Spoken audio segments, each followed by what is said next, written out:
So not long ago, I made a video on some of the problems facing Barcelona this season, particularly regarding the tactics and the structure of the team and what Xavi needed to do to solve those problems. Well, as you know, on the last day of the transfer window, Barca secured two of the highest quality loan signings I've seen in a long time, João Félix and João Cancelo, and in one fell swoop addressed pretty much all of the problems that I'd been talking about. So today, as highly requested, I'm revisiting my initial assessment of Barca this season, and in particular explain why the Joáos really do complete Xavi's puzzle, but also create a different kind of headache. So if you enjoy, consider leaving a like, and let's do it. Just before we start, I want to briefly talk about football jerseys again, because our video sponsor Sangalo have just released this beautiful new shirt from Laotian club Ezra FC, and my goodness, this is my favourite so far. If you don't know Sangalo, they are the official jersey sellers of some of the biggest but lesser known teams in the world. Whether it's this iconic zebra shirt of Highlanders FC from Zimbabwe, or the purple and yellow of Vietnam's Hanoi FC, if you're into obscure football kits and you want something that's going to turn heads, I highly recommend checking out Sangalo. It's the first link in the description. And let's get back to the video. Now, I'm making this off the back of two 5-0 victories, so there is the potential for some short-termism, but purely in terms of the team structure, it makes sense that these two signings do make a big difference. I want to stress to begin with though that this isn't really about Xavi changing the system or the formation. He's always favoured a 2-3-5 in possession against most opponents, and it's going to stay that way. With the left-sided 8 dropping deeper, a left winger who really plays as an interior, with the left back pushing up to become the actual winger. So no major structural differences here before or after the Joáos. But what does happen is that this 2-3-5 can now function kind of as intended. So let's start with Cancelo, because finally Xavi has the right back profile that he really wanted. You may remember in Xavi's first season, Dani Alves was playing very narrow in possession, basically alongside Busquets in midfield, something that he couldn't really do with Jules Koundé, but can now do with Cancelo.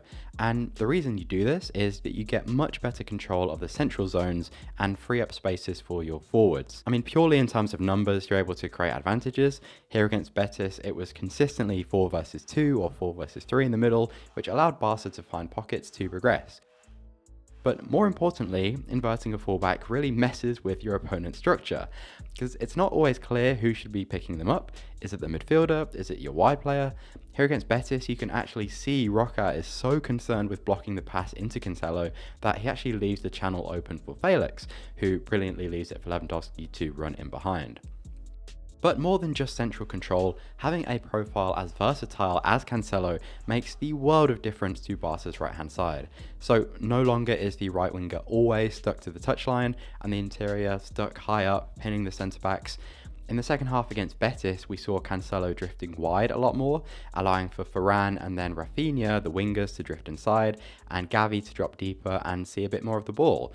And we've been saying for a while that more variation is really going to help Rafinha especially.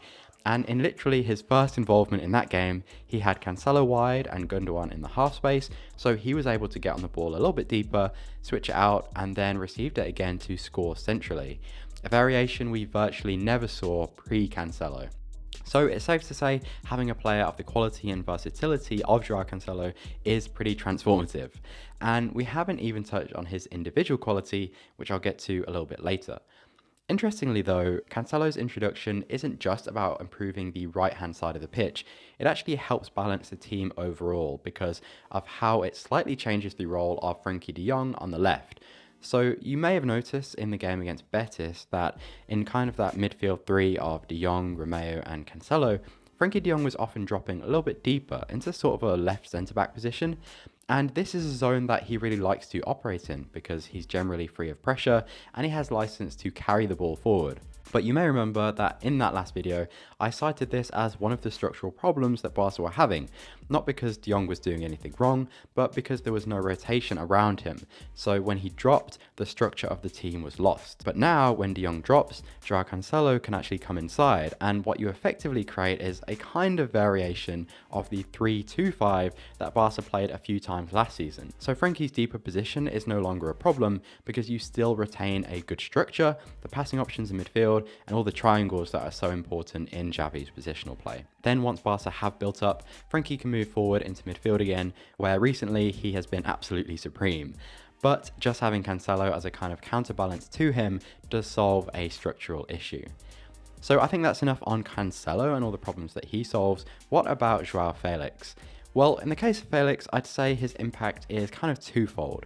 First of all, I think his movement has been very good, and his introduction has definitely reignited some of the dynamism that had been missing on that left-hand side.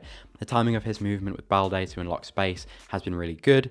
He's made it look really easy to receive in those pockets, and he's also got a good sense of when to come a little bit further inside to combine with the others. But the second and bigger impact of Felix, in my opinion, is simply an injection of quality, and this really goes for both of the Joáos. Because in terms of chance creation, ability to make a difference in the final third, there just is no replacement for sheer quality. We've said many times that Gavi's attacking instincts from this inside forward role was definitely questionable, and immediately Felix has come in and changed the game. Whether that's through one of these dummies, or his ability to cut in and score, his capacity to be a genuine box threat, or even drop a little deeper and play passes in behind. As a creative profile, he's just tailor-made for this position. And it's kind of crazy to think that back in March, I actually cited him as one of the dream signings here, but was impossible due to the finances. Well, it's pretty interesting the way that fate works. Probably the clearest indicator of Felix's impact though, and I'd say this also goes for Gundogan as the right interior, is that Lewandowski looks so much more comfortable. He's now got two serious creative forces behind him, players who aren't just going to feed him with passes, but who are actually comfortable operating in tight areas around the box with intricate passes and combinations. And I know that some Barca fans have definitely lamented the loss of that in recent years, and I've always said that it's not necessarily about the system, but really about player quality.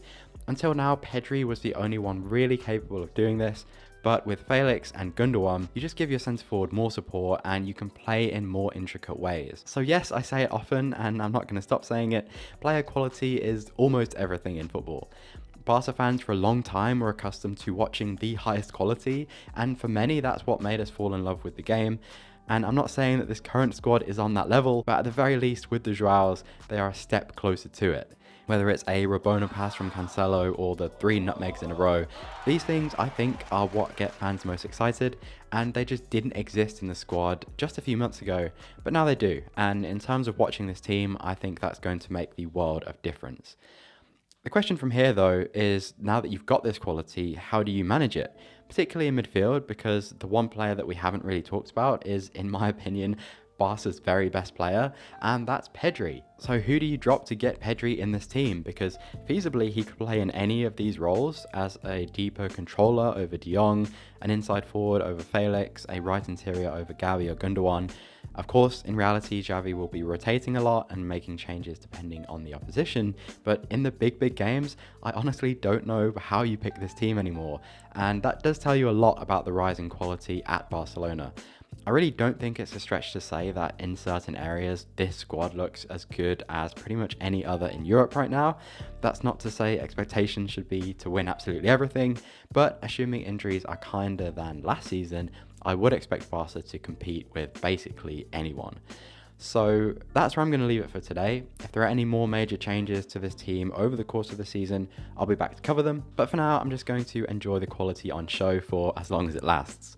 I hope you guys liked the video. Make sure you're subscribed if you want to see more of this, and I hope to see you soon. Take care.